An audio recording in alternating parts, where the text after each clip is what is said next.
ইনকলাব ইনকলাব জিন্দাবাদ জিন্দাবাদ আবু সাইদ মুক্ত শেষ হয়নি যুদ্ধ দেশে যাবে না রক্তের বন্যা পানিয়ে দিত বাপটা কোথায় কোথায় বাংলাদেশ কোথায় কোথায় বাংলাদেশ বাংলা কি তোর বাংলাদেশ গোপাল গঞ্জে হামলা কেন চল জবাব চাই গোপাল গঞ্জে হামলা কেন চল জবাব চাই আমার ভাইয়ের রক্ত কেন ভবিষ্যতে যদি এরকম ঘটনা ঘটে ইন্টারিম সরকারকে দাঁড়াতে হবে এবং এর বিচার আজকের এই বর্বরতার বিচার এই ইন্টারিম সরকারকে করতে হবে। পূর্ব ঘোষিত এনসিপির জুলাই পদযাত্রা কর্মসূচি ছিল, সেই কর্মসূচির অংশ হিসেবে গোপালগঞ্জ, মাদারীপুর এবং শরীয়তপুর একই দিনই 16 জুলাই কর্মসূচি ঘোষণা করেছিল।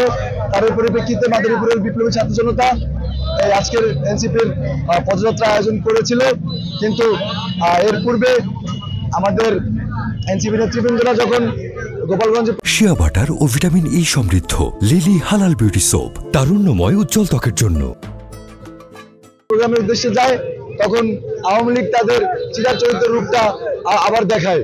তারা আমাদের এনসিপির নেতৃবৃন্দদের উপরে বর্বরতা নিশ্চয়তার চরম মাত্রা দেখায় এবং সেখানে আমাদের এনসিপির অনেক নেতৃবৃন্দ আহত হন, যার পরিপ্রেক্ষিতে তাদের তাৎক্ষণিক চিকিৎসার জন্য আমাদের আজকের এই প্রোগ্রামে অংশগ্রহণ করতে তারা পারেনি। সকল ছাত্র জনতা তাৎক্ষণিক প্রতিবাদ এবং বিক্ষোভ মিছিল করেন। সাথে সাথে তারা আশা করেন যে ভবিষ্যতে এই ধরনের অনাকাঙ্ক্ষিত ঘটনা বা এই ধরনের হামলা যাতে না হয় প্রশাসনের দৃষ্টি তারা আকর্ষণ করেছেন। আমরা আশাবাদী যে আমাদের এনসিপি নেতৃবৃন্দ আগামীতে এই মাদারীপুরে বিপ্লবীদের ঘাঁটিতে আসবেন।